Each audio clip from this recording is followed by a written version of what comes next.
may contain sexually oriented content. Listener discretion is advised. Adam Carolla and Dr. Drew. Loveline, coast to coast. Hey everybody, it's Loveline. I'm Adam Carolla. That's Dr. Drew. Phone number 1-800-LOVE-191. Dr. Drew, board-certified physician, addiction medicine specialist. Big week coming up. Sum 41 tomorrow night, then Chevelle, then Foo Fighters, and then Pete Yorn. And, next week too. Yeah. All right. So you better get ready, Adam. No fun nights by ourselves. This is it. This is when we find the love. Good. So we got some talking to do before we go to the phones tonight. Somehow I knew that would be the case. Well, a couple things. I did the Toyota Grand Prix this weekend, and there's stuff to talk about involving that. Another thing I thought was kind of funny was I'm going to do Stern tomorrow, which means this morning. It's so brutal. Oh. It hurts. It hurts. I can get up at like 3 in the morning and go do it. But I got this little device so I can do it from my house. Yeah. And when Drew and I went to North Carolina a few weeks back to do Dawson's Creek, we needlessly tore this piece of equipment out from where it was mounted in my office, and then we sent it out to Dawson's Creek, and then we never ended up using it. And then I thought they were using that. No. Oh, this is why I was angry. No, they used it. He said he set it up there. I remember talking to him about it. He said, well, we ended up renting one, so we didn't need it. Yeah. Yeah, I do remember something about that, Don't you remember too. a little twisting of a knife in the gullet? Yeah. So, anyway, Christ. So, now I've been doing this race stuff all week, Thursday, Friday, and the Stern thing, there's nothing worse than something that comes around Sunday morning at about 3 a.m., because it's the weekend. Yeah. You can't take care of it Monday. Right. It's got to be taken care of. So I try to set up the Zephyr, the device, to do it. I dug it out, pulled it out of the case, hooked up all the wiring and everything. Scott, the engineer from the Stern Show, called. I said, call Friday morning. I got to leave out to the track at like 8, but I'll talk to you at like 7:30 in the morning, and we'll get it worked out. You got to love New York guys, first off, which is a couple things. We try to get the thing hooked up. It ain't working. So here's what the guy's saying to me. I'm supposed to call in and talk to Kevin and Bean, the Mother Station morning show hosts out here. It's Friday morning. Yeah. I'm talking to Scott, the engineer over in New York from the Stern Show, puts me on with a tech guy. And this is the guy I like. So I'm like, he's like, try this, try that, try this, try that. I'm like, no, it's not working. It's not working. It's not working. And listen, he goes, well, can we work on it a little bit later? I said, no, I got to go to the track. I got to do all this practice. I got to call this morning show. I got to do an interview. And the New York guys are great. He's like, come on. I go, listen, you don't understand. It's 7:35. I'm supposed to call into the Kevin and Bean show at 7:40, and then I'm supposed to be in Long Beach at like 8:15. We're going to the track. He's like, look, this is going to take 20 minutes. And I'm like, I'm not BSing you. I'm telling you what my schedule is. And he's like, we could settle this. He wanted to. He thought I was like, we're at a Turkish bazaar, and he was buying an Afghan weave off of me or something. I was like, I'm not. Listen, and at a certain point, it always makes me angry too. I go, what do you think? I don't want to get this settled. Yeah. I want to get it fixed, but I can't do it right now. What's your motivation for leaving? Right. So we don't get it fixed. I'm late to the Kevin and Bean interview. I hear them talking about me on the radio. Fantastic. It's funny. He's probably doing Stern right now, which is funny because I was on the phone with the engineer over there. But be that as it may, I'm going to call them back. But now I'm driving out to Long Beach. I'm dead tired. I'm thinking, oh, man, I got to get this piece of equipment running. I got to get it running. I got to have a technician come Sunday night to the house because I'm doing the race on Saturday. I'm busy all day Friday. I got to be on at 3 a.m. Sunday. I mean, tonight. I got to get someone over the house at like 5, 6 o'clock Sunday to take care of it. So I call the assistant. I say, Lexi, call Westwood One. Tell those guys we got to get. She calls me back. She's like, they're not in such a good mood. I'm like, what do you mean? Seems you took your muck luck and kicked the thermostat off the wall in a rage about 9 hours ago. Now you want them to send a tech out to the house on Sunday to take care of your personal broadcasting needs. It's like, yeah, funny how that stuff comes around, but not that fast normally. But still. Yeah, but still. It's not normally the next morning that it comes around. Like, it was like, pow, like, I must call this station, I must call Westwood One twice a year. Who knew I was going to call it 9.5 hours after I flew into a rage and kicked the thermostat off the wall? Yeah, it sucks. So they said they were mad and they didn't want to help me, but they'd be nice and do it. So a guy came out the house, got all hooked up, and I'll be good to go tonight at 3 a.m. Did Elvis go out there? No. Yeah. Kent went out there. You heard this whole story? Yeah. Yes. Good times. Good Oh, times. yes. All right. So now we got the big Grand Prix. Yeah, you got third. Yeah, I got third. So here's basically how it went down. It was really exciting. It was like 75, maybe 80, 90,000 people. Wow. And the whole gentlemen start your engines and the singing of the Star Spangled Banner. And I had a Tecate chick standing next to my car with a big sign with a pole on it that had my name. So you'd walk over to your car and the guy'd buckle you to get all strapped in, and she was just standing there by my car so people knew which car I was in. Did you talk to her? I said right. I ordered a blonde. She was like dark haired. She didn't get it. She was kind of pissed off. But so it's exciting. You do a couple of laps. You know, you got to stay in the grid because it's a rolling start, and then the pace car pulls off. And when the pace car pulls off, you have to stay sort of on a grid and keep a sort of car length in between. You know, each car, and there's 15 cars rolling down the grid, and you just watch for the green flag. And no one can go, you know, you're rolling for about 100 yards, and then the guy waves the green flag, and everyone takes off, and that's where you got to make your move. Now, if you jump that, they'll do a restart, right, Wow. or disqualification. You can't make your move until the guy waves the thing. But if you can time it nicely, you might get a little slingshot and get in front. So I was starting in the second grid. I had Peekaboo Street in front of me, and who's the most competitive person on the planet, by the way? Yeah. On Earth. Yeah. She's like racing snowmobiles, skiing. She's nuts. It's your thumb wrestle, whatever, anything. Yeah, and a real tomboy. And I got a good little slingshot, and I went inside to see if I could get around her, and she slid right in front of me. She just saw me coming, and she just slid in front of me, and I had to hit the brake. And Tommy Shane Steiner, who was in here with Josh Brolin on Thursday night, who was behind me, went past me because I was sort of braking not to hit Peekaboo. And the next thing you know, I'm going into the first corner. I'm in fifth place. So we go around the track once, and Tommy bumps into Peekaboo going around the hairpin and spins her out. Oh, my gosh. Now, she's out of the race. She's pissed, by the way. Oh, yeah. Listen, a little banquet in Long Beach after the race last night. I came walking in, and there was Tommy and Peekaboo having a little confront out front of the banquet. Oh, my. Was she going to kick his ass? I thought possibly, yes. Oh, my God. So Wow. she gets spun out, and now I'm in fourth place, and I'm behind Tommy. And Tommy's marginally slower than I am, but not much, just enough.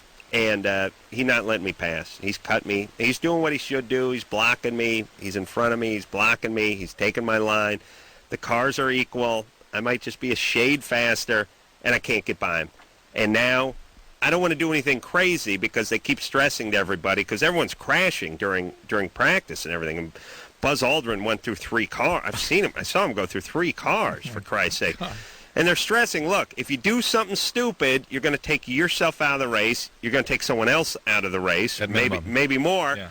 And those people are going to be angry. All this preparation, all these days, all this training, and they do a lap and a half, and you try something stupid and ballsy and go plowing into them and take everyone out of the race.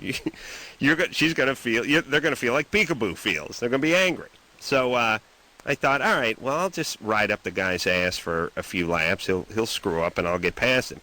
He wouldn't. He just was in front of me the entire time. He's cut me off, and like I said, not in a bad way, just taking my line, seeing where I was, sliding in front, braking a little hard, just bumped him about 10 times. now finally it's like it's down. It's 10 laps, and we got 1 lap to go. Wow. I'm still in 4th place. I've made contact with his car about 10 times. And he never goes after the guy in front of him. Well, the guys who are in front of him, who are Peter Reckel, who's from Days of Our Lives, and Soap Guy, and Jesse James, when Peekaboo got her little spin out on the thing, we all got behind Peekaboo because she was in 3rd place. Held her up. And Jesse and Peter were in 1st and 2nd, so they broke apart from the pack a little bit, and they got a buffer. And plus, Tommy was a little bit slower than those guys, and I was behind him and couldn't get behind him, so they were off in the distance, and he was trying to just basically hold me off. He wasn't trying to get to them. So he did an excellent job of holding me off and being a little dirty, but being fun for about 9 laps. And then the 10th lap, I just my buddy Ray had called and yelled at me earlier for that he had money on me. But for 3rd? He said he had a lot of money for me to win, place, or show. Top three finish. Wow. And I was driving down Shoreline, and I saw that thing. I got the white flag, 1 lap to go, and I just realized I'm in 4th place. Ray's got some money on me, and I'm just going for it. So if I wipe out or he wipes out, we did the whole race. So turn 4, I just went inside, went into him. Way inside. Pretty good inside. And plowed him. Pretty hard. His car. He hit the wall so hard that he came back and hit me off the wall. Wow. I mean, he careened into the wall and then banged into me again. And it kept going, though. Who? He kept going. No, he didn't. Well, that was it. That was it for him. Nice. He kept going. Yeah, he rolled. Well, he was probably going 45, so he probably dragged his car about another 30, 40 feet. You just took him out of the race. Well, yeah, I did. Oh. Was he pissed at you? No. We had a good race. He had a good time. I figured he should have been pissed. The whole side of my car was effed up, too, but it seemed to be running okay after that. I only had half a lap to go before the finish. So, but he had to know it was coming eventually. So he had a good time. It was a good time. So everyone was really cool. Had a fun time. And Ray got his money. That's the important thing. And again, Peter Reckel first, and then Jesse James from Monster Garage second, me third, and the guy won. Jeremy McGrath won the pro class. Oh, did he? Yeah, which is nice. And was Josh in that class? Yeah, Josh came in second pro. Yeah. Good times. Well, I'll tell you, man, it was hairy. It was. I mean, talk about adrenaline when you're doing that, getting ready to start the race, and it's crazy. All the crowds cheering. You're up on the Diamond Vision, and the guys announcing, and planes flying over and stuff. It's crazy. Wow. I love that time of my life. Jackie? Hello? You're 18. What's up? Well, we have this little girls club in Kansas City called the BOTC, and we were sitting around, and we've been talking about this for a while. We figured we'd call your show to ask you, there's like 5 or 6 of us, and none of us have ever gotten off having sex. Oh, really? And by the way, just a quick note, Paul Tracy, who was in here Wednesday night, won the Grand Prix. Yeah, Sunday. That's today. Awesome. Yeah. Jackie, here's the deal. You were 18. Correct. And so most 18-year-olds have difficulty achieving an orgasm at all. And throughout life, like when you're 40, many women, and I dare say most, don't have orgasm during intercourse. Or certainly I could say accurately, the vast majority of the time don't have orgasm during intercourse. Women don't have orgasm during intercourse. That's a common thing. Well, that really sucks because, 3 of us are with the guys that we've been with since we were 14, and we're probably going to spend the rest of our lives with them. And that's don't count. Well, yeah, okay. Maybe sure, whatever you say. Maybe you get hit by a bus when you're 19 and it'll work out. But okay. Well, wait a minute. I want to know. What? Quiet down. Quiet down over there, you steel magnolia. What the hell is going on that you start a bitter woman's club at 18? It's not a bitter woman's club. What's the BOHC thing? BOTC? BOTC. It's the Big Old Committee. Ooh. I'm sorry if you took any offense to it. You guys have big breasts? Yes. You do? Natural. Big natural? Yes. But big everything or just the breasts? No, just boobs. Our motto is if your boobs stick out further than your stomach, then No. Not part of the club. Oh, you are part of the club. Right. Right. What's your cup size? I am a double D. I'm a 36 double D. Mm-hmm. Most of us are about a double D or higher. Mm. Bouncy. Or higher. Yeah. Yeah. Picturing a lot And we of wear, like, size 9 jeans. size 9. You're fat. Drew, please. We're not fat! Please, Drew. How dare you? All right. Well, listen. You're having the orgasm through oral sex, right? No. Do you have orgasms at all?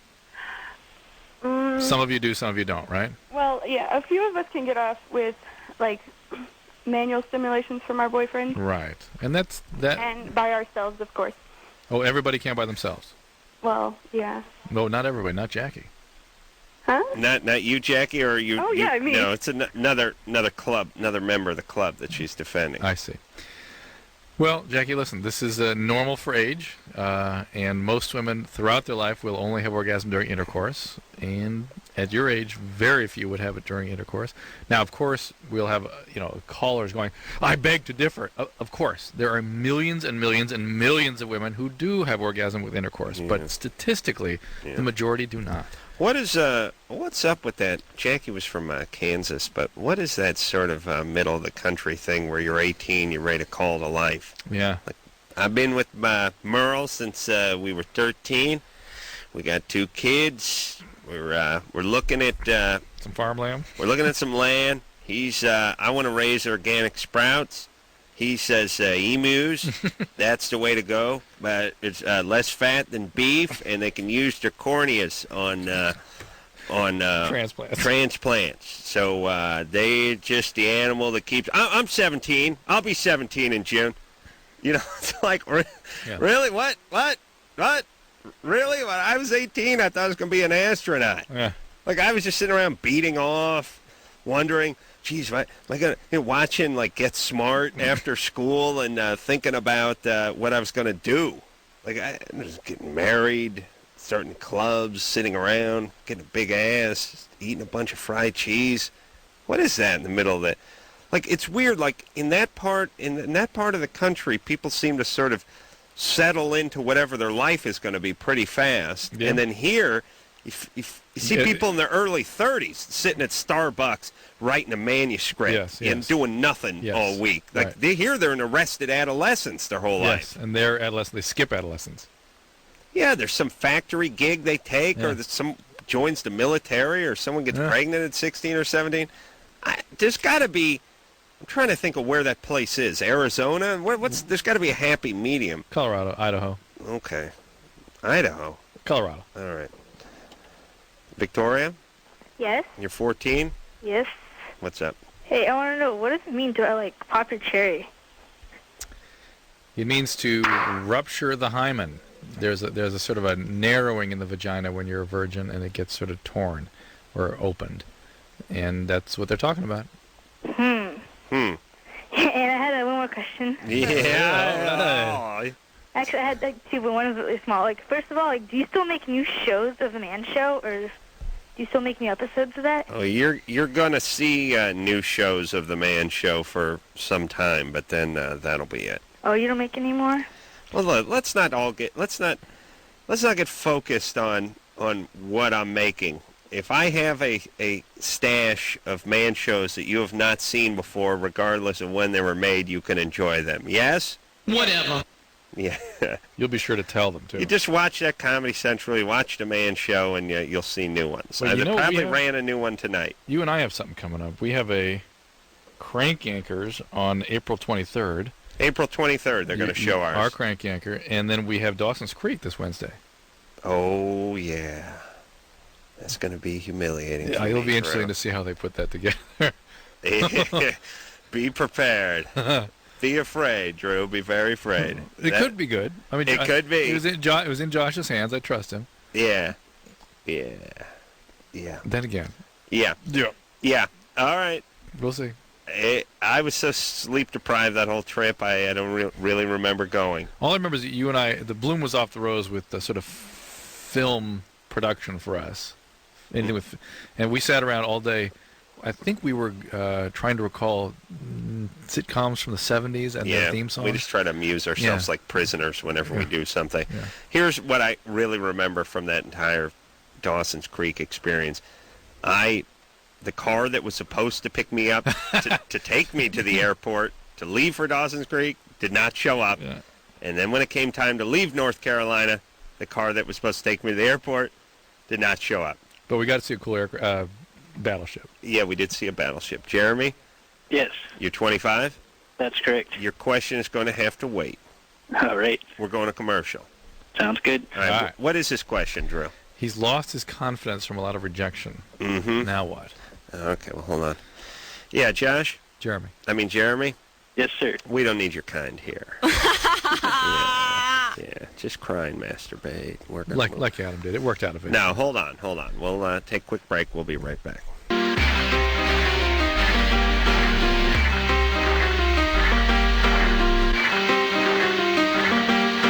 Hey, this is Peekaboo Street, and you guys are listening to the Loveline. Dr. Drew and Adam. Don't be shy. Sounds so nice. How could she yell at Tommy?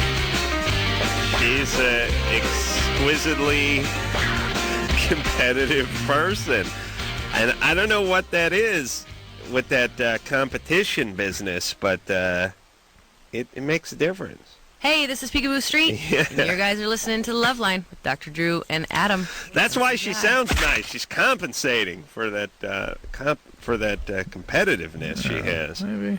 But, you can't underestimate, when Jeremy McGrath won the celebrity, he won the pro division, and when he showed up at the driving school as one of the few guys that I knew, and I said, now why has he got a race in the pro division? Because all he ever races is motorcycles, although he did do a little car and kart racing here and there. I remember that. And somebody said, he's a competitor. He's got more Supercross wins than anybody. Right. I mean, he's got twice as much as anybody else. He's a competitive guy. Yeah. And that does seem to carry you through. Don't be shy. Oh, Jeremy. Don't be shy. Yeah.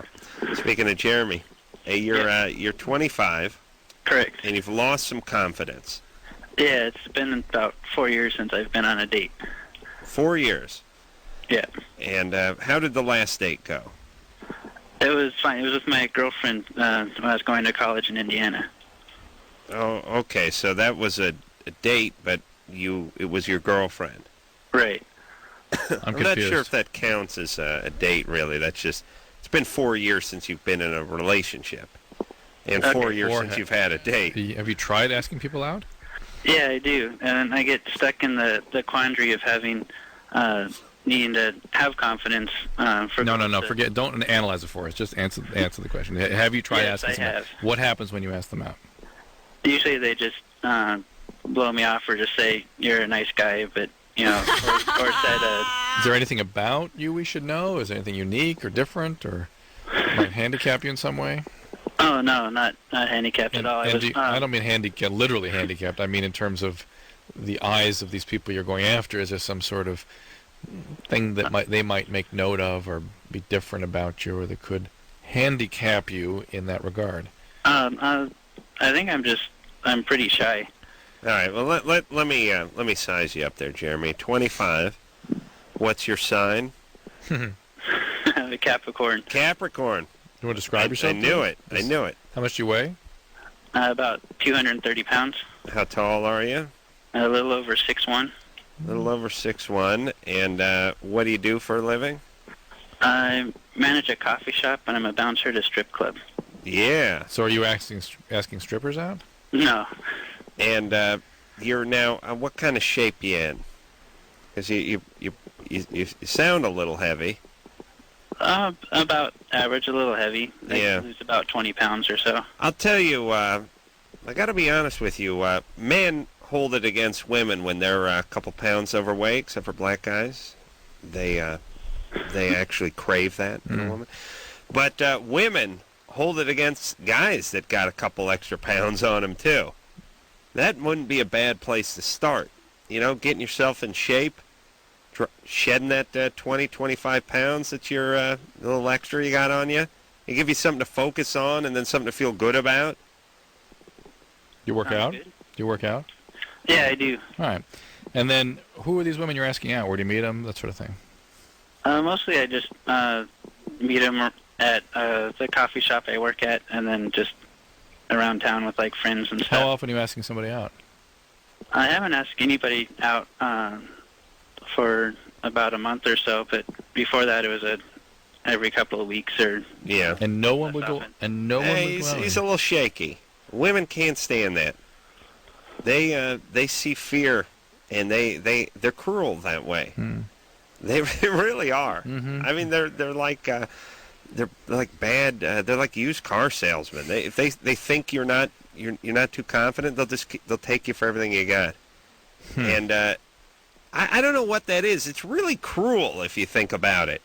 I mean, a guy sees a girl who seems nervous or who seems a little bit of a klutz, doesn't seem to have her game together, but Well- she's totally hot.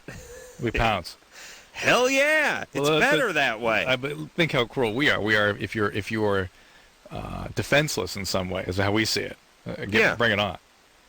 Yeah, Be easier. but this does not does not work for guys. No. And I can hear Jeremy's shaky, Mm-hmm. and that's not going to work well for him. And what he needs to do, and also, if he says he's 20 pounds overweight and be he's a 40. Loveline caller, Yeah. he could have 35, 40 extra Yeah. pounds on You him. shouldn't do the radio math just with the women. Yeah, I got to do it with the guys too. In fact, add a factor of 2 with the guys.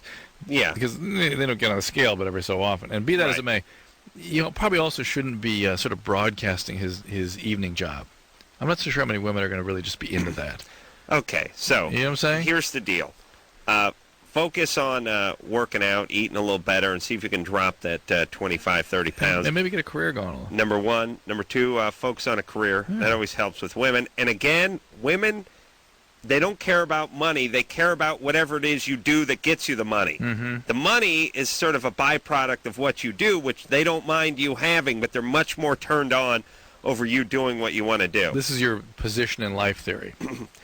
Yeah, go down to a club and go watch some rock band that you've never heard of. Just go down to the Sunset Strip, see somebody playing at the Troubadour or Gazzari's or whatever the hell they got over there these days.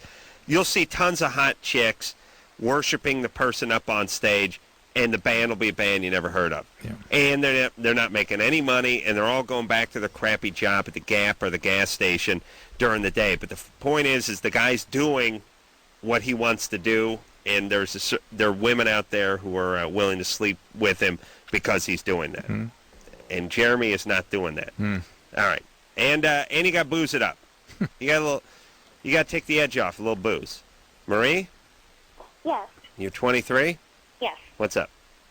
Well, I just recently went to my doctor for my annual, and she told me that I have cysts on my cervix, and that some of them look like they've already hardened. On your cervix, Yeah. not your ovaries. Correct. Okay. I Cervical had an cyst. ovary cyst once when I was pregnant, but Okay. Yeah.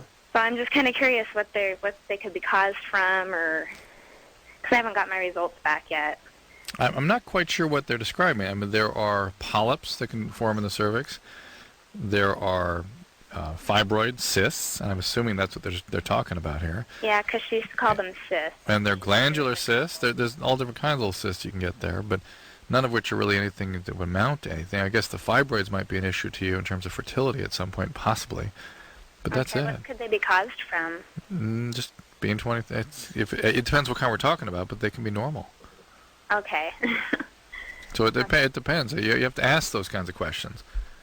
I was a little astonished when she told me that, and her bedside manner wasn't very great. She didn't Yeah. leave a lot of room for conversation. Yes, cysts in general don't mean much. Okay. Doctors don't seem to realize sometimes the difference between stuff that sounds big to their patients and isn't big to them. I know. And they just, because we talk to these people all the time. Doctor lays something out, says cyst, says precancerous Yeah. or something, and then leaves the room, and then the people call us thinking they have ovarian cancer. Right. Right? Yeah, you're right. Yeah. Yeah. Here's the when is something. That's why you end that stuff with good times. With the, That's what I always do. When there is something serious, the doctor will tell you. Yeah. Believe yeah, me. if they need you got to come back and do some surgery or corrective therapy or whatever it is. There's no dispute about it when there's something serious. Eric? Hey. Hey. What's happening? I was down there on Saturday watching you. Oh, you watched the Long Beach Grand Prix on Saturday? Yeah, I was really impressed. Oh, you were? Oh, yeah. I saw you holding fourth, and then you took third at the last, was it the last turn? It was the last lap, but I think it was like the fourth or fifth turn. I want to know, was it sort of brutal the way he treated our buddy Tommy? You know, I was actually on Shoreline Drive, but I saw him cut him off on the big screen. Cut him off. See? Yeah. Oh, yeah. Cut Put him into off. the wall. Yeah. Put him into the wall. Oh, yeah. Yeah. I couldn't take it. Did people go wild? Oh, yeah. Oh, man. Everybody was hooting and hollering. Yeah. I mean, the guy was 5 feet ahead of me for like 9 laps, right? Yeah, yeah. And I saw you try to get by him after you passed Shoreline. He Yeah. didn't really by you at all. He wasn't giving me any room. He was doing what he was supposed to do, but I thought I was going to get... I just figured I'd get by him eventually, and he wouldn't let me. So all the cars were the same? Yeah, I had to make my own space. But yeah, I drove a decent race, right, Eric? If you had known that you could ram people out of the way without taking yourself out, would you have done that a couple times already? I knew by virtue of the fact that when you're going into a corner and you're literally a couple of feet or even on the guy who's in front of you, I mean, our bumpers were bumping quite a few times and stuff like that. If you want to spin them, you can spin them.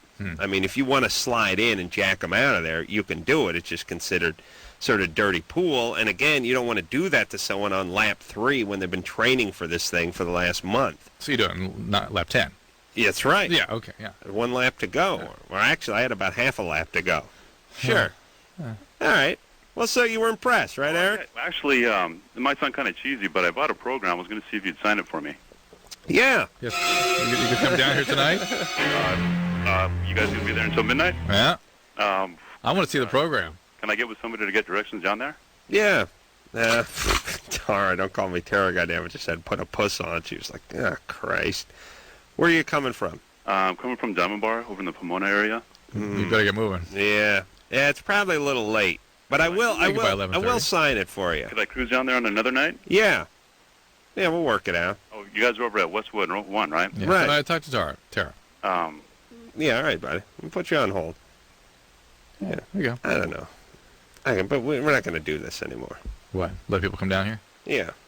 You guys are so weak. Why not a girl? Girls call all the time, and you say no. And then some beat dude calls, and he's coming down. He was impressed with my driving, Anderson. Anderson. No, listen, but girls don't call all the time and want to come down here, and that happened about 5-6 years ago. Remember that one?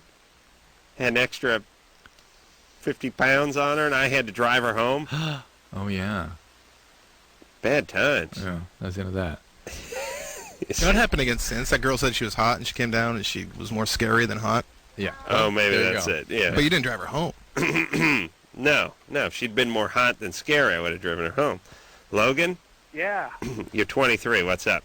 Yeah, I got myself in a little bit of a predicament. Not too big, but it's my main question. I want to find out if I'm out of line, if my thinking is correct or whatever. Go ahead. I live in like a little studio place next to my grandparents' house. It's working out really well, and I have brief contact with my grandparents. Well, my grandpa just went to China. He came back a couple days ago, and now, I guess someone on the plane or in his party had SARS symptoms, and they've come home, and they've actually been cleared by doctors that they don't have SARS. But my mom is like freaking out that I'm not allowed to come over to their house at all, my parents' house, because I guess for 14 days until it's confirmed that there's no SARS, I'm not going to spread anything because I've come in contact with my grandpa, and we get in an argument about it every time we talk about it. Your grandparents have no symptoms. Hold on. I'm sort of not believing it. No, I'm believing it. That's got some interesting elements to it. All right. I'm buying it. All right. And Mom, does your grandparents have any symptoms? No, they don't have any symptoms. Did the person who was supposedly might have it, were they proven not to have it? They were proven not to have it. All right, so they've not been exposed. I guess so. They were they were around that person a lot, I guess. Yeah, but that person doesn't have it. You just said. That's what I've been told. All right, Well, if the so person you're- doesn't have SARS, then there's no reason for any of this. Why? That's what I think. But and my you're- mom is like, they canceled the Easter party. They canceled. I can't go over for Sunday dinner. Now getting you a little believe in bogus him? feeling, yeah, it's a little bogus. All right. Are you going to keep going here, Logan? No, I'm serious. Like, this is my only. I'm just asking. Like, What are you asking? Hold on. what I'm This is a asking good question. am I out of line with my thinking? Is my whole family is against me for like being carefree about it? Like, I think they're overreacting. Well, about it. listen, it's reasonable to be as careful as possible with all of this. That the big issue with SARS is not that anyone's going to get it, but to sort of shut down any possible routes of transmission. It's important for the public health. So if they, as you came off the planes, if they told you to quarantine for 14 days, you ought to respect that. But if this is really your mother's cockamamie idea after they've been cleared and there was no SARS in any event, this is just more part of the hysteria that I think is going on out there. Okay. Listen. All right, good times. Good Listen, times. I wish my family would adopt this with me. Just not see you? I swear to Christ, I should start saving these messages. You know, my mom, I got this message like on Thursday. Yeah. Always a little confusion with the answering. Oh, hello? Yep. Honey, Joyce Lawfer is doing one of the bigger roles in the production of Pippin. Oh, it's my going to God. be at Valley College. Couldn't you have her on the radio program? Was that what it was? Joyce Lawfer's like in her, she's like in her late 60s. She can barely sing. And honey, this is a Thursday. No, this is Friday, Saturday, and Sunday. It's going to be at the Valley College. They're doing Pippin. If you could come down, it's like I'm thinking, oh Christ, where's my SARS? Where's my SARS? I thought, oh thank Christ, I got to go do that car race. You could just tell your mom you had SARS. That would be good for a couple of months of mileage. Yeah, I don't know, though. I think there'd be, like, follow-up questions and stuff. Like, someone told me you're on the radio. Should you be working? It would get confusing. But it would take a few months for them to catch up with the fact that you're actually broadcasting. yeah, They that's don't true. watch your That's stuff. true. But the idea that Logan's mom is telling him not to come over because grandparents went to China who live in a separate house. You know, it doesn't surprise me at all. There's so much doesn't? crazy hysteria out there about SARS. It's unbelievable. Anderson was one of the people that got me going about this. I was yelling about it about 3 weeks ago, and Anderson goes, "Oh yeah, I was at the movie theater today. Everybody had it. The whole theater was coughing. They all had SARS." I went, "Okay." I did not say that. You said that. Wrong. You said something to that effect, because it really got me going at that point. Hey, Anderson, do you notice how Drew's got a lot of diva in him? Like, I think it's from his hanging around with his wife too long or something, but Drew will do that. He told me everyone, or she dissed me, or you got some chick in you when you describe stuff. Yes. Or like, no, Adam never said it was hot in here. I never heard that once. He's completely make a horrible witness for the prosecution. Did not hear it once. I just didn't hear it as a big deal. I asked you your take on it, Alan, as far as how the media was going after No. This was before that. He was out over here, and you said, "Oh yeah, everybody." I said it's Yeah. weird how everyone was really, really sick, but I never said SARS. All right. Let's break it up. Let's go to a break. Yeah. Remember when people used to go to China for, like, you'd make a fist and tell someone you're going to send them to China? Someone would dig a hole to China. Ah. There's a lot of going to China. Now it's like, people are like, yeah, I'm going to China. It's like, what happened? What, someone hit you with a frying pan? No, I'm going there for business. Oh, I didn't know you could actually go there. I thought someone had to threaten to send you there. All right. We'll take a break. We'll be back.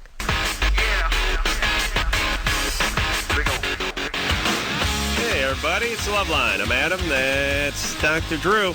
Sum 41 is coming in here tomorrow night. They're going to be in here a little bit later in the evening. Not too late, but they got to do Jimmy's show, and then they'll come in here, and then you can watch them on TV tomorrow night on Jimmy's show. So it all works out. Drew, you going to go here? Phone number 1-800-LOVE-191, and let's go back and to the phone, speak to Katie, who's 17. Katie? Yeah. What's up? I needed some advice from, someone, and I'm going out with this guy, and my dad doesn't like him at all. He hates him. Why does he hate him? Because I spent the night at his house. How old is the guy? He's 18. You're 17. What else? What might make him not like this guy? My dad thinks that me and him slept together the night that No, Katie, forget that event. Well, that could do something. It could do help. something, but again, I want to know about the guy. Is he anything about him that your dad might not find so spectacular? No, because I've been with other guys. He's practically the same, and there's nothing different about him. And what kind of guys? Let me ask the important questions. Black fingernail polish, that's what I was getting at. Or we go the other direction, mullet, No. or one of the worst hairstyles I saw the other day, the frolet. Oh my This God! is the mullet that's been froed. Wow. But not really froed. It's the permit. Oh. It's the mullet with the perm. Yeah, that is some bad times. Is he going to college? Yeah, from what I've heard, he's told me. Yeah. Well, no, let's see. Here's now I'm getting disturbed. From what you've heard. Why do you have such a distant relationship with a guy that you spend the night with? You don't even know what he's doing. Talk on the street is he's going to college, Drew. Why is that? Because we live in, totally different cities and everything, so we don't get to see a lot of each other, but when we did, and now I'm not allowed to see him at all. Right. Barely talk and everything. I'm getting no information from Katie, am I? Katie, maybe maybe she can put her cat on the phone and we can get some real answers here. Hey, Katie. How far away does he live from you? I'm not exactly sure. That is shocking that she does not know. Tell me approximately how far away. If you got in a car and drove there, how long would it take? From where you are now? 15, 20 minutes. 20 minutes away. Yeah. 20 minutes. Yeah. And so you say he doesn't live in your town. No. That's Pasadena to Glenvale. I had a girlfriend in high school that far away. Listen, that's not very far away. 15 or 20 minutes in a car, is it? No. All right, so why don't you see this guy? So why do you say he lives in a different town? I mean, why is that part of our... Every answer Katie gives us is a defense against having to look at what's really going on here. She's smokescreen, obfuscation. There's something wrong with this guy, and she's not going to let us see it. What the hell is that? They do not letting a smokescreen. She's not going to let us see this. Does this guy... What is it about this guy? Does he have other girlfriends? Is he a sort of big man on campus where he lives? Is he a troublemaker? No, he's not a troublemaker or anything like that. I slept at his house.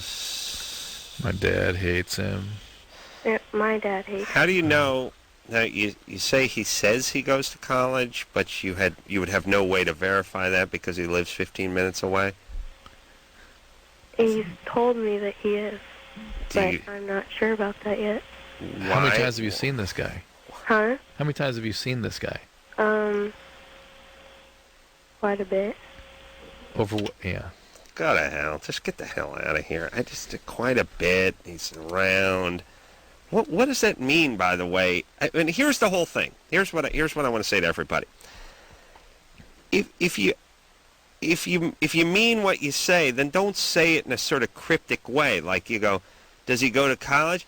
Well, he says he does, but I have no way to verify that. You understand? That sounds like you're hiding something or covering something up, or that he's hiding something. Or go ahead and tell us why you don't know more. Go ahead and explain. Don't just give the crazy cryptic answers. Yeah. Explain why you must have thought about why you don't know more. Well, what are your thoughts, babe? Go ahead and share them with us. Yeah, listen, don't see the guy. Yeah, he sounds like there's something wrong with the guy. Your dad's probably right. It doesn't. Well, we haven't gotten any information out of her about him because she's hiding it. Whatever it is, it's something that's going to expose her to the truth. She ain't going to let us see it. Yeah, but maybe she's just really dumb and can't communicate, and there's nothing to communicate. Yeah. All right, listen. I don't care if you can't answer any goddamn questions. Just screw you. Who cares? Jennifer. Yeah. You're 23. Yes. What's up? I have a big question for Drew. Yeah. Well, I got married at 18 and to a 24-year-old. Yeah. And a year later, we had a child together. Mm-hmm. And my daughter was probably about 4 or 5 months old, and my husband started cheating on me. Yeah. And so I was like, okay, And I just basically came home one day with my daughter, and I caught him on the floor. Caught him on the floor? Yeah, of our house. You came home with your daughter. Yeah. How old was she at the time? She was 4 or 5 months old. All right, go ahead. My younger brother says that he loves you. Thanks. That's very nice. All right, so he was having sex on the floor of your house. Yes. And with so our what? niece-in-law. And with what? Our niece-in-law. Niece-in-law. What's the question? Hold on a second. A niece-in-law. Yeah, I don't know. Yeah, Don't go okay, there. I married him. Right. Okay, and there's totally 11 kids. In his family? Yeah. Nice. And apparently his wife was married before, and they had a daughter. Oh. And then the first marriage... Forget it. We don't have time for this. Hold on a second, Jennifer. We got to take a break. Good. All right, we'll get this straightened out, though. Don't worry. Oh, boy. All right. I don't know about that. That's pretty optimistic. I'm still trying to bend my mind around the niece-in-law. Ugh. The niece-in-law is the niece of the person you married. Yeah. Is that what that is? Yes. Should be. It should be, but it didn't sound like it. All right, younger chick, I'm picturing. Yeah. All right, this guy's an a-hole, but we'll figure it out. We'll be back.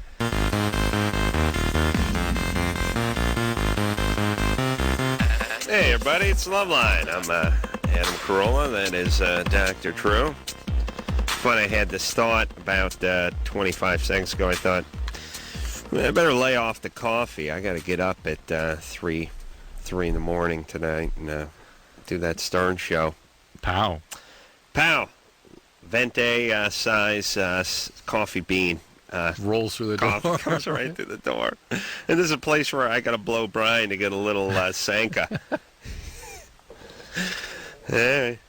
Good times. Yeah, where were we? We're talking to Jennifer. Oh, No, yeah. Yeah. Who? Yeah, Jennifer had a kid with her husband, and then came home one day with her kid to find him pumping away on his niece-in-law. Right.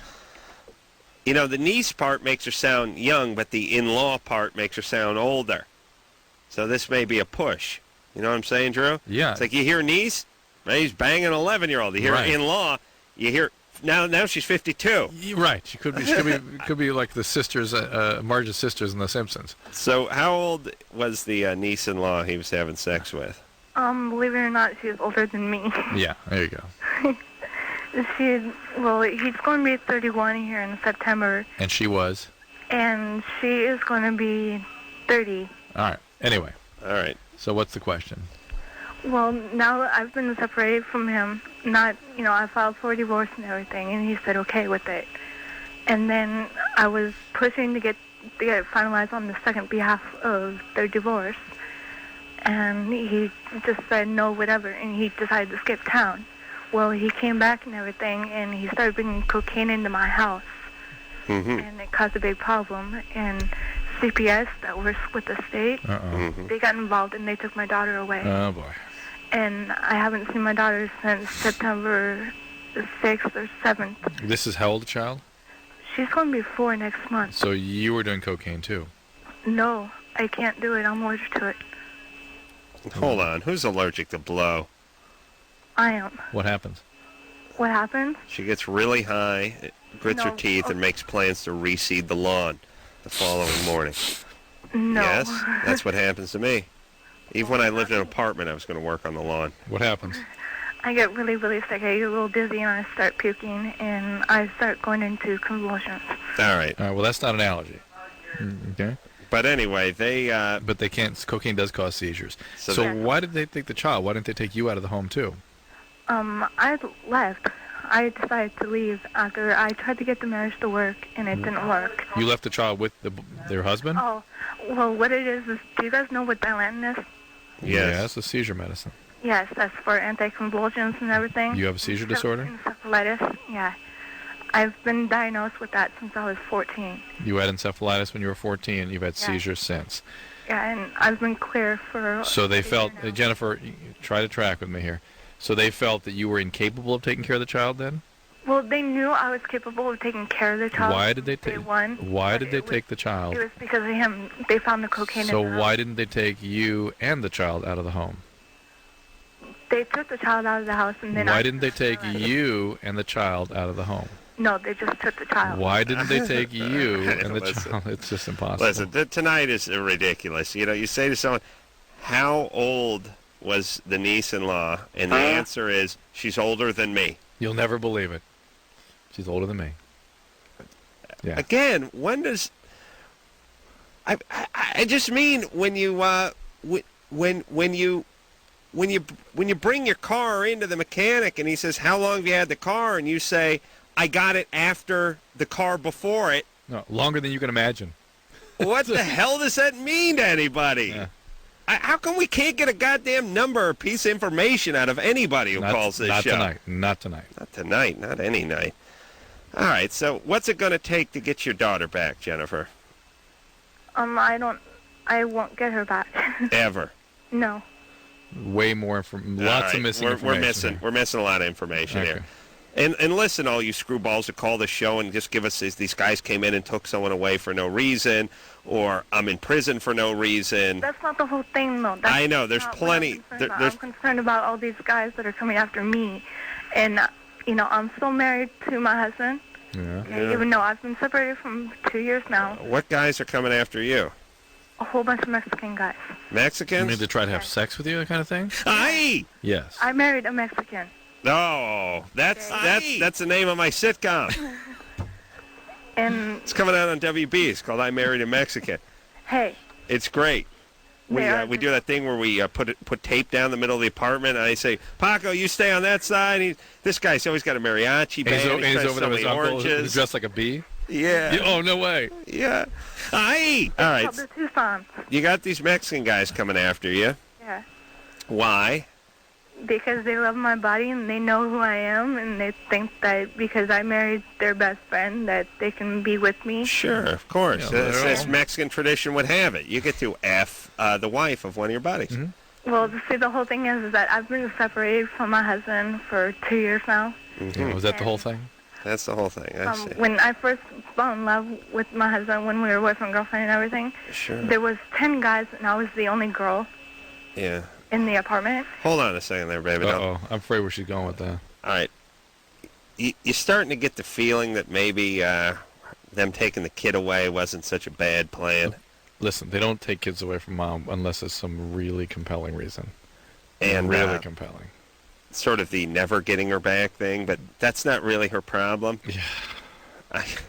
Okay. It's all the guys that want to screw her. Jennifer, could you please not have any more kids for quite some time? I don't plan on having another child. How are you preventing that from happening? Staying away from sex and being on Depo-Provera. There you go. All right. Good girl. Condoms. Okay. All right. So, excellent. Condoms and Depo. Yes. You don't have to have sex with any of these Mexican guys.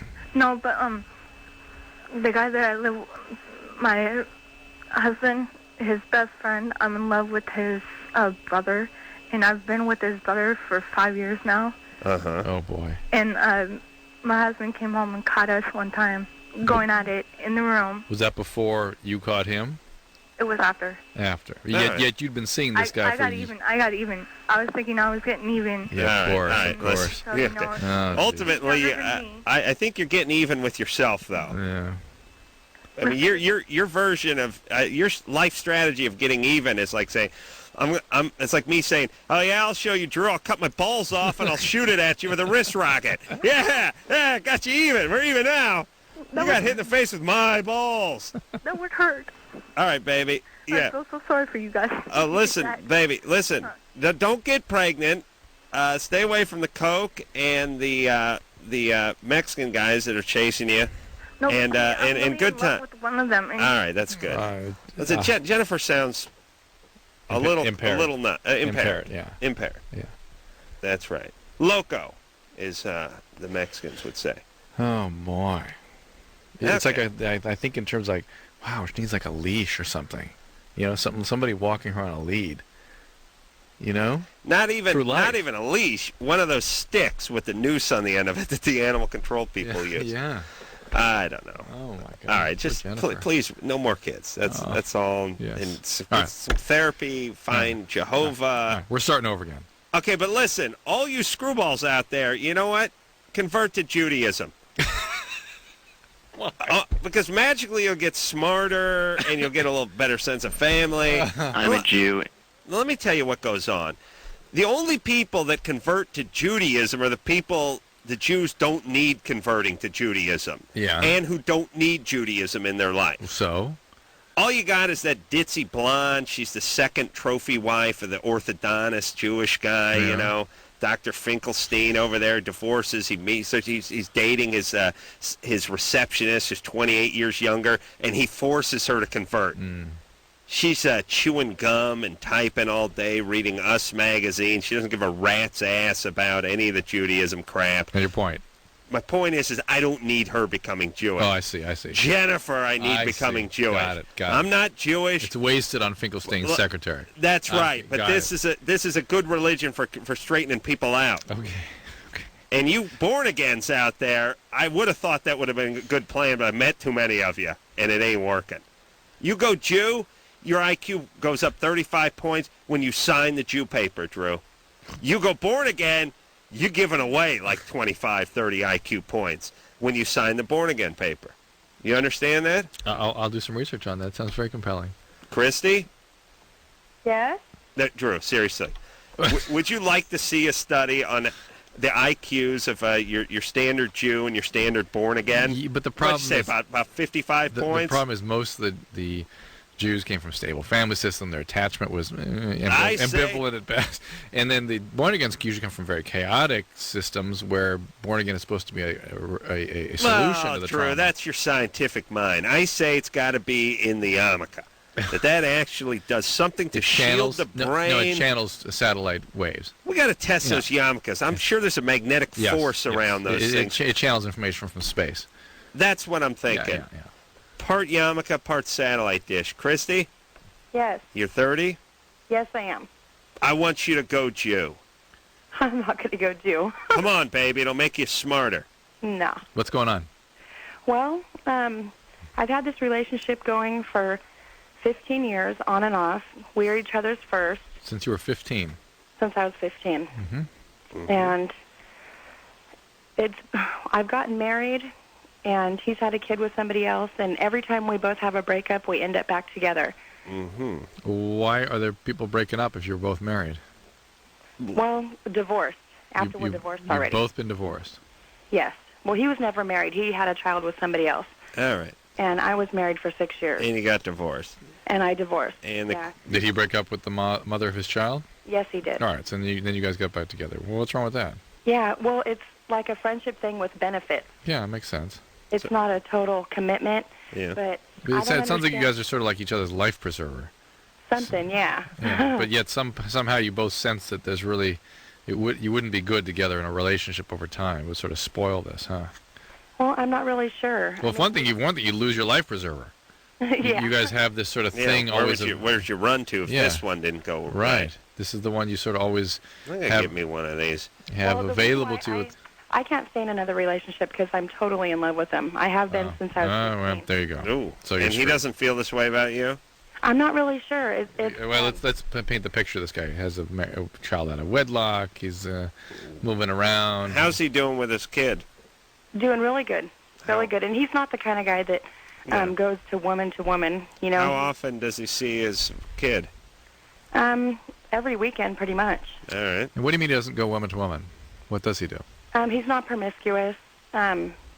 He's really withdrawn, actually, when it comes to women, and that's what attracted me to him. I have a very weird taste in men. You like men that aren't available. Yeah. I like salty. That's my taste in men. I don't know. Nice. I don't he know must, though, sense that on some level and know that when he becomes available, you'll reject him.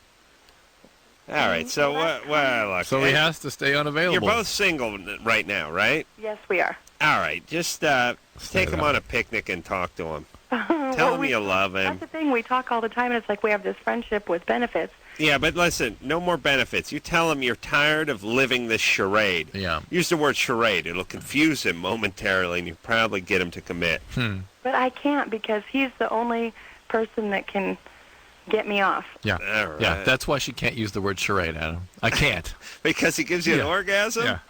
Yes. Yeah. In lots of ways. Why can't you use the word charade in front of someone?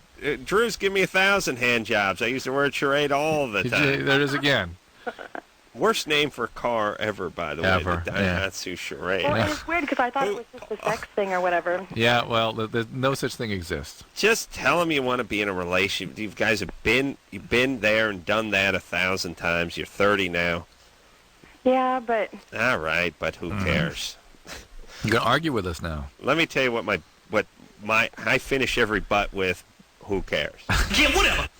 I had such an ass full of our callers tonight. I can barely stand This has myself. been a crazy group, huh? Eric. Yeah. Here's the reason I was mean to poor Christy. She just wanted to argue back and forth. She said she's in love with the guy. She's been with him for 15 years on and off. I said she's dirty. Take him out somewhere and just tell him you love him, and let's see what happens. I can't because All right, then get the F out of here. I can't because he gets me off. Gets me off. Really? That's why you can't talk to him. Very interesting. Eric? What's going on? Yeah. You have a question? Yeah, I have a carpentry question. Good. Thank God. My threshold on my front door. Mm-hmm. I'm on a concrete slab. My threshold for my front door, it's not bolted down, it's risen up like about a 16th to an eighth of an inch, enough to make it tough to close the door. Mm-hmm. But how can I reattach it back down on that concrete slab? How do you know it's raised? Is it loose when you step on it? Does it have a little spring on it? Exactly. Is it aluminum? Yeah, it sure is. Yeah, that means you're living in a crappy house when you got that aluminum threshold on a slab. Oh, man. Yeah, that's one of my white trash litmus tests. Oh, really? I want to know if there's a raised foundation, you're on a slab, and whether you got a solid oak threshold or you're doing the anodized aluminum job. So it does have some 3 screws in it that are supposed to be holding it down, but it's come loose, right? Well, actually, it only has 1 screw in the center, and then the door frame at each side. Oh, yeah, it's all parts. You got a metal door frame, too, or is the wood just pushing it down? The metal door frame where, it closes into a groove. Yeah. It shouldn't, the door jamb shouldn't be sitting on top of the threshold. You sure it doesn't just look that way? Well, maybe it looks that way, but it looks like the threshold goes under the frames on the left and right side, about a 1/4 of an inch. And you just got 1 hole in the middle with a with a Phillips head screw in it. Well, actually, there's nothing in it, but it is 1 hole in the middle. All right. Now you got to figure out a way to suck that thing down to the slab. Right. And there's really nothing you can do about it. All right. Here's what you're going to do. It's going to be fast. We got people out there that I got to make fun of and yell at not to have kids and to convert to Judaism, all right? Okay. All right, here's what I want you to do. I want you to actually see if you can pry that thing up just a little bit. Just take a wedge, a little pencil, piece of wood or something. See if you can actually get it up off the slab just a little bit. Clean it out, blow it out a little. Just blow it. Try to get the dirt and the dust. Take a damp rag and see if you can get your fingers under the edge of it just a little bit. Even if it's just up a 1/4 inch or whatever. See if you can get that clean. Then take some silicone, pure silicone. Not that painter's caulk that has like 10% silicone. Not siliconized caulk. Pure silicone. All right? Uh-huh. Squirt it under there liberally. Put it in that hole. As much as you can get under there, that's great. All right? Yep. All right. Then I'm going to need you to take some screws. These screws are self-tapping concrete screws, all right? Right. Brand name is Tapcon. They're blue. Okay? Blue Tapcon. Blue Tapcon. You can get some, you can get panhead, or flathead. Now get panhead. Panhead Tapcons. What? Some panhead? Well, you can't really countersink them because you're going into aluminum threshold. You don't really have any room to work with. Yeah. He's got to finish it. Let him finish. I got to finish here.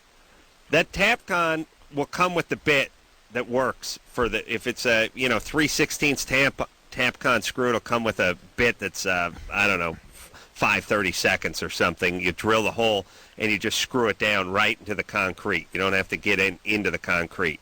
You got to use a regular just boring bit just to go right through the top and then drill it with the masonry bit and then put the screw in. And the screw should be about 2 inches long. All right. All right? And now don't over-tighten it. Once you tighten it down and it just sucks it down into that silicone and pulls it tight, then walk away. Don't keep torquing on it. It's not going to grab that much onto the concrete. Okay. All right, buddy. Good times. There you go. Hey. Hey, we helped somebody tonight. Yeah. Nice. Well, what do you mean, somebody? There have to be millions of people listening that are having aluminum threshold difficulties on a slab. Oh, sure. Boring bit. Joe? Yeah. You're 23? Yeah. What's up? Here's my question.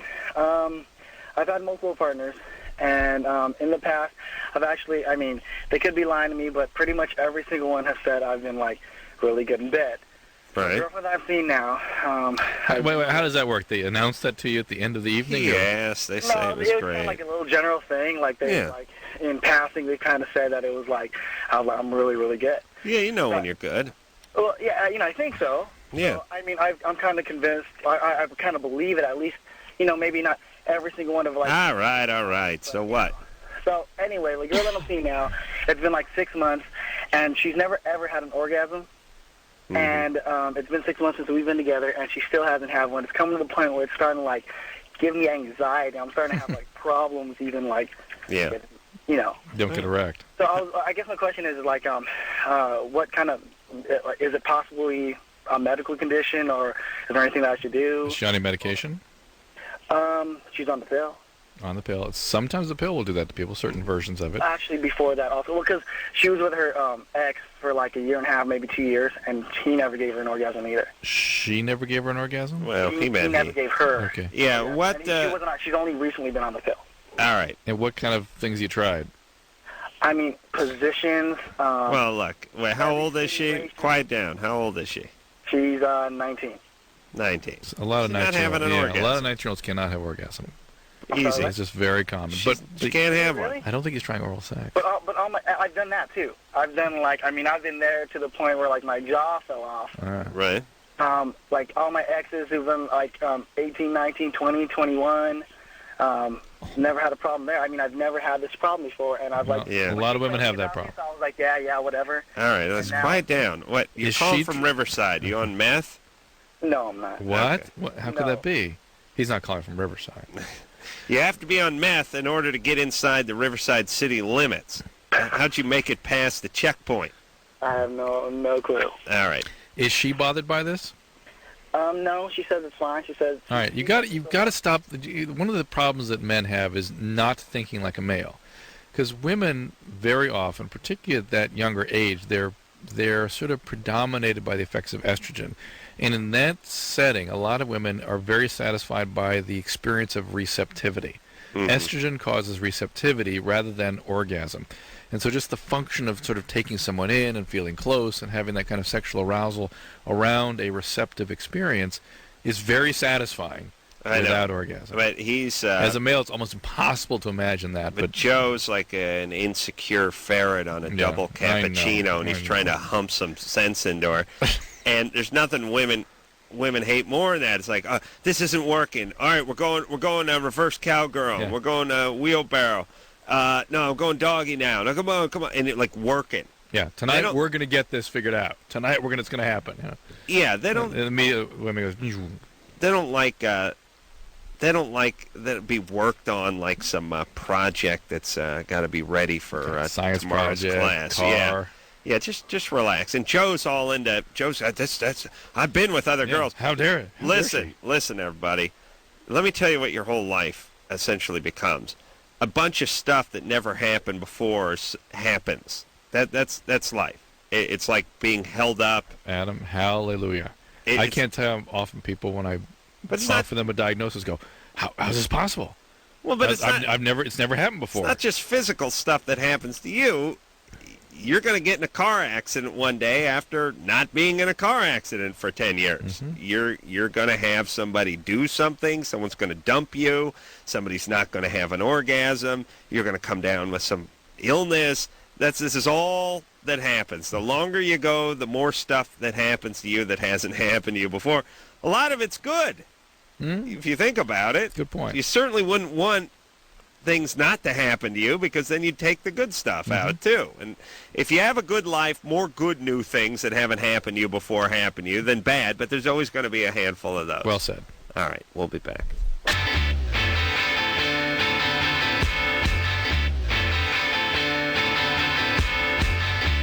Yeah, what's going on? Ball. Belched up some. No, man. Even I don't want to hear me doing the lightning round tonight. Oh, this might be the last night that you have some life in you for a while. Nah, I'll be fine tomorrow.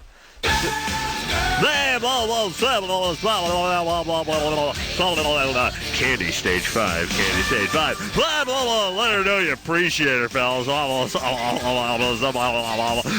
fat. I wear a leather fanny pack. I got a frolet going. I got a bad beard that gives me a chin because I got a double chin. I wear those weightlifter pants. It's a good look. Weightlifter pants with a leather fanny pack? That's nice. Yeah, that's sort of parachute pants. Yeah, that's sort of tiger stripe parachute pants with the fanny pack. That's right. It's one of these. It's what you call lose-lose. Is the fact that you've decided to wear the weightlifter pants has necessitated the use of the fanny pack now because there's no pockets in the thing. Now you've taken the world's worst pants and the world's worst accessory and put them over those things. You know, some guys with and then a tank top. There's certain guys, or even a muscle shirt, which is the worst. That's the muscle shirt is the tank top's ugly cousin. Okay.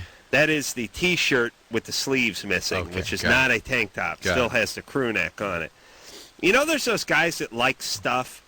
They like that little man purse. They like that organizer. These are the guys who have a cell phone and have the clip for the cell phone, have the holster for everything. They put their keys on a chain, sometimes retractable. But what is that attraction? Like, to me as a guy, I'm looking to get through. I'm looking at look at life like it's an airport. Yeah. I want to get through that metal detector. I don't want to be unclamping stuff and taking screws out of stuff and pulling chains and fanny packs. Yep. You know what I mean? Yep. I wish I had nothing. I wish I had like a... Oh, Drew. Uh-oh. Oh, now I got an idea. Cell phone wallet. Ooh. Flip that wallet open. Kind of get smart. You're talking to it. All right, it smells like ass. I'll give it that. But, I mean, there's nothing worse than having a handful of things and thinking for a second. I have thought, geez, if I had a fanny pack, I'd put the big key ring in there. I'd put the wallet. I'd put the... But who the hell wants to stoop that low? Cell phone wallet. Yeah. Flip it open. It'll just look like the Star Trek communicating device. Well, no, but it holds as a billfold, too. Yeah. Oh, yeah. This is good, Drew. Yeah. Put on vibrate. You sit on it. Yeah. Someone rips it off. They steal your wallet and your cell phone. Rebecca? Yeah. You're 21? Yeah. What do you think of my cell phone wallet idea? It could be a good idea. A little stinky, but it could be good. It's called the Follett. The Follett, yeah. What's up there? I had an IUD put in on the 8th, and the doctor that put it in, not to be confused with the told me Frolet. that I would be bleeding for probably about 24 hours. Yeah. And I'm still bleeding. Did you I call can't them? call Did you her call? until tomorrow. Why didn't you call her during the week when you were bleeding during the week? Because she's only open Monday, Tuesday, and Wednesday, and I went in on a Wednesday. Why didn't you call her on... I don't understand. I mean, they don't have anybody on call? No, they don't. That's not possible. It's a private office. She said that there shouldn't be any problems, and... No, I think you're mistaken. She may not be in the office, but there'll be coverage. I mean, you're required to cover your patients. Okay. It's abandonment. You can't do that. Okay. You could call her right now, and there'll be somebody there. Somebody will answer your questions. Okay. So you should be contacting them. They can get infections. You can get bleeding that can be uncontrolled. Sometimes they have to take them out. Sometimes they'll just watch you for a while. Well, she's going to see her tomorrow morning, but right? This is a complication. Yeah. Is it heavy bleeding? You haven't going through more? No. Just a little spotting. All right, that's fine. That's not that big a deal. Good times, yeah. Let's talk to Kate, who's 23. Kate? Yes. I had a yeast infection earlier this week, and I took Monostat 1, and it did get rid of it within 24 hours. Yeah. I had sex with my boyfriend probably a day or two later after it was cleared up, and he noticed some bumps on his penis. Have you seen him? I didn't see them personally, no. He just called me and told me. Mm-hmm. So I was curious whether a yeast infection or even the medicine could cause him to break out. No. And then yeast is not really transferred that way, although there is such a thing as a skin infection of the penis with yeast, but it's very uncommon. Okay. And it's not really transmitted so much. Okay. I got tested before we had sex. We've been dating for about 7 months, and his last sexual intercourse was 3 months before we met. So it would seem that would be a long time for a breakout to come out. Yeah. if it was an STD. I understand. His last intercourse with you was 3 months ago? No, prior to me. Come on, Drew. So Get with it. I'm not following. Why do you bring out the previous one when he just... because I'm thinking if he were to get something with that person, 9 months later seems like a long time for it to break out. It has nothing to do with them unless this were a recurrent herpes and it would have had infection. He would have noticed this sort of thing previously. This is something related to what you guys maybe just it's did. warts. Well, it's hard to know. Bumps. I know, we don't know. She's never seen him. Look, he needs to get checked out. It's probably nothing. Okay. But it could be warts, and you may have the wart virus and not know it. About half people your age have it. Yeah. And he may have it and not know it. This may be the first evidence of it. Okay. All right. All right. Hey, good times, though, right? Yeah, good times, warts. Good. Well, I mean, the bumps. The bumps are warts usually. I mean, the bump. It was the base of his penis, and he said it was more rash-like. Well, maybe if it was at the base, maybe it's irritated, like folliculitis. Was he wearing a condom? Something with his follicles. Again, bumps mean nothing. It's not. I mean, I don't mean that it means nothing that he has a rash. The term bump is, I can't even interpret what you're talking about. So he needs to be seen. Mm-hmm. Kelly? Hi. You're 22? Yeah. Hey, first I want to say I've listened to you guys for a long time. Love you guys. Thank you. Love the Man Show. Thank you. Actually, my question is from the age of 18 till about last summer, I drank really, really heavy. And when I started to come off of it, I started getting really just incredible back pains and abdominal pains from it. Immediately following, like when you were detoxing? Actually, I just started drinking less and less as I went on, and the more I cut down, the more, Over what period of time did you cut down? It was actually from the time it was about July of last summer to about the end of November until I was completely off. So over 3 or 4 months, you start getting increasing abdominal and back pains as you decrease the alcohol consumption. Right. All right. And I didn't know if that was anything, if that's... It's very common for alcoholics when they stop to get all kinds of aches and pains, particularly musculoskeletal, on their limbs and back, that sort of thing. Really? And that's usually part of a sleep disturbance. Alcoholics for 6 months after they come off alcohol have profound disturbances of their sleep. They just complain they can never sleep, or you can see them sleeping. They'll be snoring for 8 hours. They wake up and say, "I didn't sleep a wink last night," because the normal sleep mechanisms, the delicate biology that is sleep, is altered for many months, oftentimes after you stop drinking. Now, if you're taking any kind of like medications, can that cause that stuff to happen too? What are you taking? Well, I was taking Zoloft for a while. Yeah. I'm not on that anymore. Not back pain typically, but maybe some abdominal pains. Okay. Yeah, but what about the fact that he weaned himself off it so slowly? Yeah. Doesn't seem like this would be like a withdrawal symptom since he did it over the course of like 6 months. Yeah, it would not be specifically withdrawal syndrome, but the residual state the brain is in when people come off alcohol can be endorphin depleted and can have all sorts of alterations that predispose to pain of various types. All right, what should he do now? He needs to be seen to make sure it's not an ulcer or something crazy like that. And other things can cause abdominal pain. He maybe wasn't feeling it when he was loaded, but beyond getting it looked at, there's nothing more to be done. Sean? Yes. You're 18? Yeah. You have a blood fetish? Yep. All right. And go. Well, basically, it's both my girlfriend and I have this blood fetish. Well, that's and good news. my question is, because I know they use, well, I don't know, but I've heard of them using pig organs, like transplanting pig organs into humans. Yes. Pig valves. Okay, my question is, are there any complications, like, if I were to buy pig's blood from like a butcher or something, would there be any complications if it were to get inside the vagina? How can you buy pig's blood at the butcher? Yes, you can. I've done it before. You can. How much can you buy? As much as you want. Last time I bought a gallon. Buy a gallon, really? What'd you do with it? I used it for blood fetish to play with. You basically used it to beat off, right? No, I actually used it on the female. You used it on the female. What'd you do with it? How'd you do it? Yeah. Well, basically, I spread it over her body, and then I would lick it off and just use it kind of like a finger paint. Wow. Nice. Is it coagulated? No, actually. Huh. It's just that, and this is just your basic butcher. Actually, yeah. I just went to a meat market and got it. Wow, this guy. You want a 55-gallon drum, or do you just want a quart? What can we do you for? And they just give you. How much is it?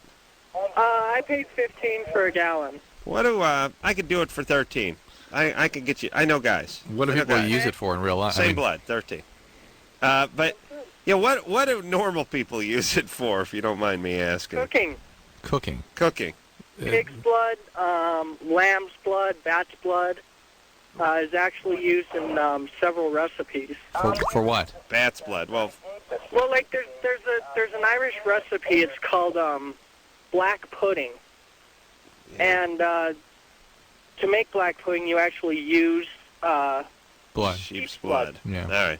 And let me say, just with the English and the Scottish and Irish, and the all organs. that use of the pudding, Yeah. and it's like, yes, this is called nummy pudding. What is this? Lamb intestine. It's wrapped around the ventricle of goat. Yeah.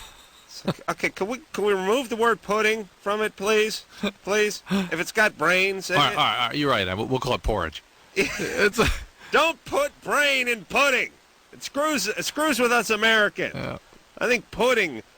I think bread or figgy. They call it bread, sweet breads. That's the other thing. Yeah. Sweet breads are intestines or lung Pancreas or or something. pancreas. And then the Scottish got it right. They just call it all haggis. Yeah. Yeah. All right. Wait a minute. I get back to Sean here. So Sean. Yeah. All right. So now, where do you work? At a video store? Security. Security. Perfect. What was the nature of your trauma growing up? You know what, Sean? You know what your number one security job should be? What's that? Keeping you away from yourself. Yeah. Keeping me away from myself. Yes, you need to guard yourself from the likes of you. See, I do that. I actually have a medically a straitjacket basically that's been used, that is medically usable. You have it for yourself. Yes. Smart. For myself. Yes, Sean, you sound like Sean's a smart guy. Sean was beaten. Much smarter than most 18-year-olds who call this show. Beaten growing up. Sean. Yes. All right, and Drew, I want to answer his pig's blood thing, which is what about I introducing honestly a little don't. pig's blood I honestly, into the vag area? I there? don't honestly know. There's other ways to get blood out of the vagina. You know what I'm saying? You can just time things. Why don't you just wait till that time of the month? I've done that, but see, the thing is the way I want to use it is basically like, the way I picture using it, and I've talked to my girlfriend about it, is basically a renewed vagina. I mean, a renewed virginity. Right. Basically, fill up a balloon with the pig's blood. Right. Hold on, I'm writing. Good. And then try popping this one. Popping it inside her? Wake my wife up when I get home. Oh, yeah. Oh, that's good. Oh, yeah. That's not bad. Better yet, I think you could put the blood, as long as you're at the butcher and you're getting the pig's blood, why don't you get some lining? Why don't you get some sausage? Yeah, get some sausage casings, put the blood into that, and then pop that. But it doesn't pop as easy. He's tried it. Okay, I understand. You've done experiments with this. And I had one more question. Yeah? This summer I'm getting an apodrovia piercing. Of course. How bad were you beaten as a kid? I wasn't. No, something went south, Sean. What happened? No, there was no problem with me as a kid. My mom's still around. My dad's still around. Is your dad a minister of the church? What's he do? No. What's he do? He's got to be either be an attorney or he's in the church. Waste management. Aha! Waste management. And no one ever raised a hand to you? No. I can't believe that. Well, man, once in a while people just get freaked out on their own. No. But my other question was like, What turned you, Sean? What do you think turned you into a screwball? Well, I don't know. I mean, when I was about 14, I changed my religion to Satanism. Okay, no. And okay. ever since then, I've been. All right. And so what happened before you were 14? Nothing. I've just always been intrigued by dark arts. Yeah, once in a while No. you get the screwy. No. Well, look, he wasn't the most popular kid, and he probably... No, I was not popular. Yeah, I know, and this is what happens once in a while. Calling all nerds. Yeah, you go from... listen, here I want to make something very clear to everyone, and we got to go to break. All these guys you see now who are into the Satan guys or the guys that walk around with the real long hair and the black nail polish and all this kind of stuff, all the cool guys, all the guys with a little too much jewelry and a few too many piercings and stuff, go back and take a look at their junior high yearbook picture. You will see world-class nerdom. Nerds. The cooler now, bigger the nerd. Huge nerds. And they just find something to latch on to. All right, Drew doesn't believe There's it. a reason for all of it, though. All right, we'll be back.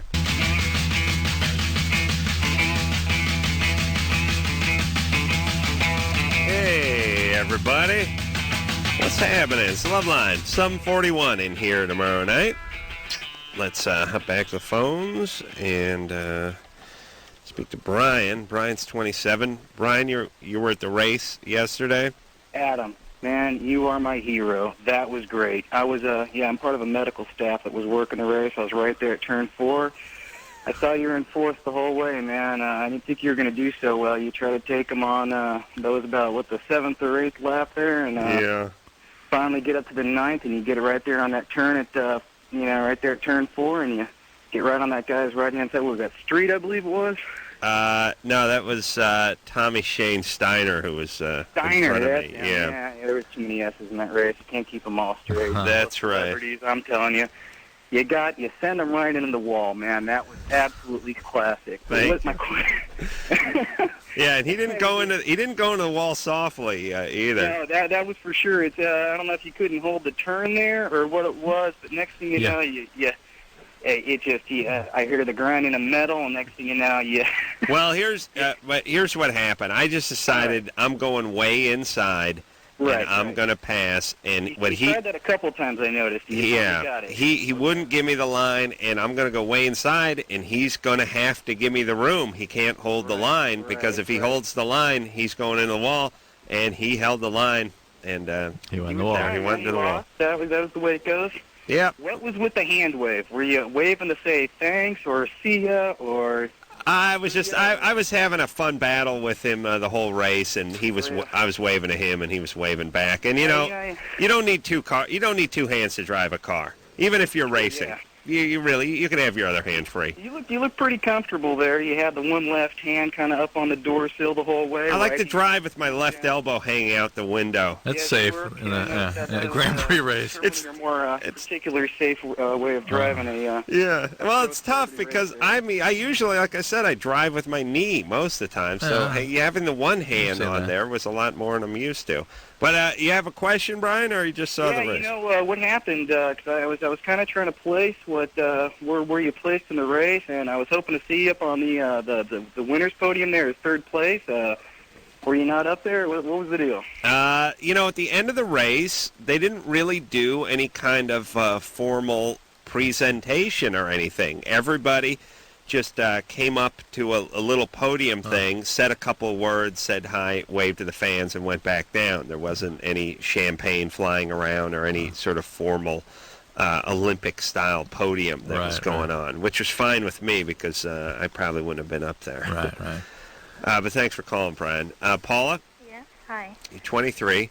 23. You haven't had a period in 4 years? Oh, well, it's been a little bit more than that. I got my first period when I was 14. Yeah. And, well, it's always had been irregular. Sometimes I would get it for like 6 days. Okay. And other months I would get it for like 3 days. Yeah. So. And, I'm 23 now, and my last period was when I was 19. And you've had this evaluated?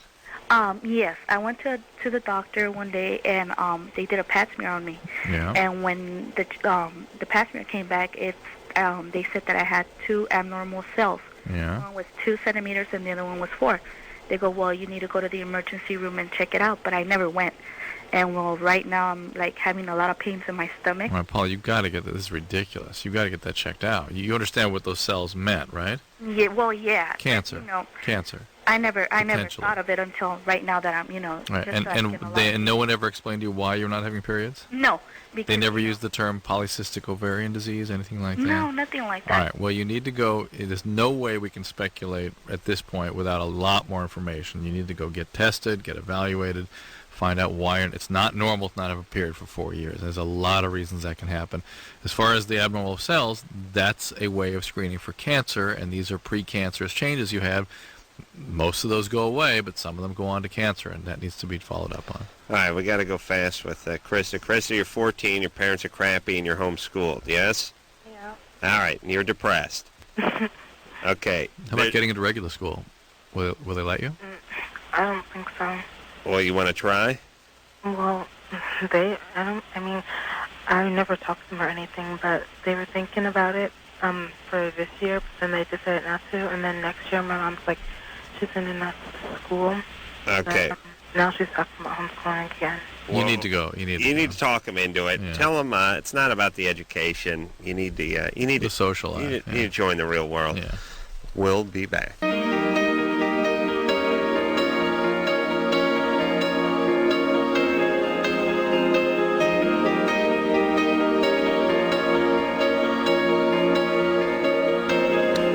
Well, that about does it for another episode of Loveline. We have an amazing lineup of guests coming up this week. We have Sum 41 tomorrow night, Chevelle, Foo Fighters, Pete Yorn, and we open up next week with Rob Schneider. And then the guests keep on coming. And great job. Donna's the following week. My God.